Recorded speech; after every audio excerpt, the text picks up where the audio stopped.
Venga, vamos a meternos de lleno en una de esas historias que te hacen dudar de dónde acaba el cine de terror y dónde empieza la realidad más, bueno, más espeluznante. A ver, pensad en esto. ¿Qué pasaría si esa película, ese guión que nos quita el sueño? Pues resulta que sí. Esa es la terrorífica verdad que vamos a destapar. La historia real detrás de un icono del cine que, ya os lo digo, da mucho más miedo que la propia película. Vale, vamos a empezar por el principio, ¿no? Vamos a ver cuál es esa conexión, ese hilo directo entre una película que, ojo, resucitó todo un género y el hombre que inspiró todo. Pues sí, así como suena, el famosísimo Ghostface, el asesino que nos tuvo en vilo a toda una generación, en realidad tiene su origen en los crímenes de un tipo llamado Danny Rolling. Y creedme, este nombre ya daba pánico de verdad mucho antes de que nadie pensara en hacer una película. Y aquí es donde la cosa se pone, bueno, todavía más siniestra. Mirad, durante el juicio, Danny Rolling tenía un aspecto impecable, casi de profesional. Podrías cruzártelo por la calle y pensar que es un abogado o un profesor, qué sé yo. Pero claro, detrás de esa fachada se escondía un auténtico monstruo que soñaba con ser tan famoso o infame como su gran ídolo, el mismísimo Ted Bundy. Venga, ahora nos damos a Gainesville. Vamos a ver qué pasó exactamente allí, qué hizo este hombre para ganarse ese apodo tan macabro. Es que todo pasó en un suspiro, fue increíblemente rápido. Estamos a finales de agosto de 1990. Gainesville, Florida, una ciudad llena de universitarios, de repente se convierte en el escenario de una pesadilla. En apenas 4 días, una ola de asesinatos brutales siembra el terror. El patrón estaba clarísimo, y el miedo, bueno, el miedo se podía casi tocar en el aire. 5.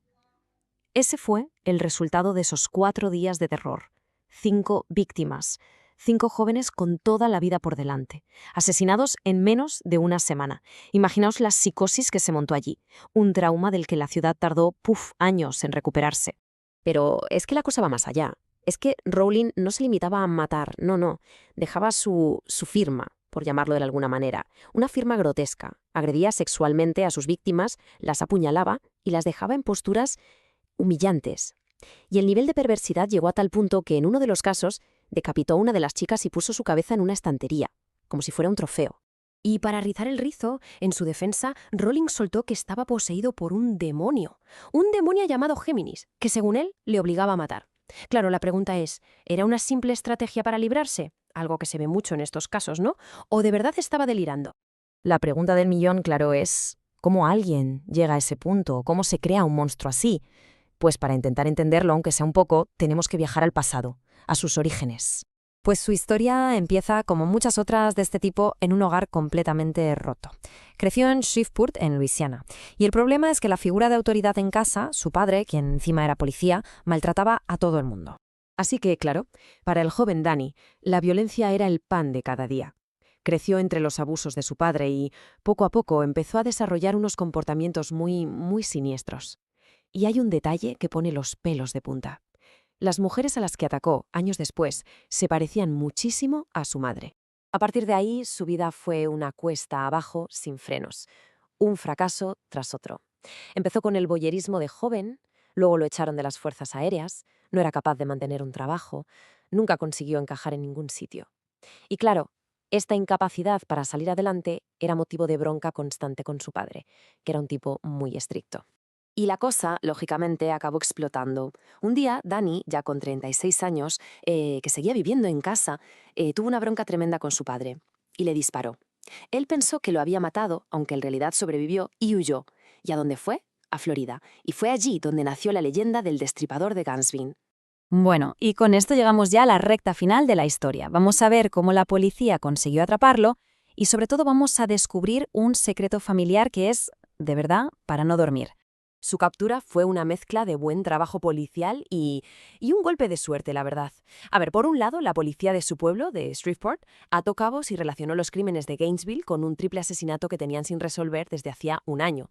Luego, una mujer dio el chivatazo. Les habló de un tipo muy raro llamado Danny Rolling. Y lo más fuerte es que cuando la policía fue a buscarlo, descubrieron que ya estaba en la cárcel. Lo habían pillado por un robo en un supermercado. Increíble. Pero la prueba definitiva, la que lo incriminó del todo, la encontraron en el campamento que tenía montado en un bosque, donde malvivía. Allí, la policía encontró unas cintas de audio donde Rowling había grabado sus pensamientos, como un diario, una ventana directa a la mente de un asesino. escalofriante. Al final, cuando tiraron de la manta, el recuento fue brutal. Rowling confesó no solo los 5 asesinatos de Gainesville, también confesó aquel triple homicidio de Shreveport, donde una de las víctimas era un niño de 8 años. En total, 8 asesinatos y 3 violaciones. Un rastro de terror devastador.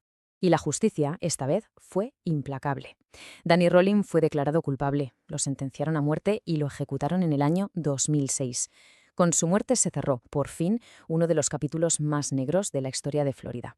Pero esperad, que aún queda lo más fuerte, lo más perturbador. Porque parece que la violencia, en su familia, era algo genético, una especie de maldición. Su abuelo mató a su mujer. Su padre, el policía maltratador, amenazó a su madre con hacerle lo mismo. Y él, Danny, fue como la culminación de esa herencia de oscuridad. Se convirtió en un violador y asesino en serie. Y todo esto nos devuelve a la pregunta del principio, ¿verdad? La historia de Danny Rowling nos hace pensar cuántas de esas historias de miedo que vemos en el cine que consumimos como si nada están basadas en una realidad que es muchísimo peor, porque al final parece que la realidad muchas veces supera con creces a la ficción.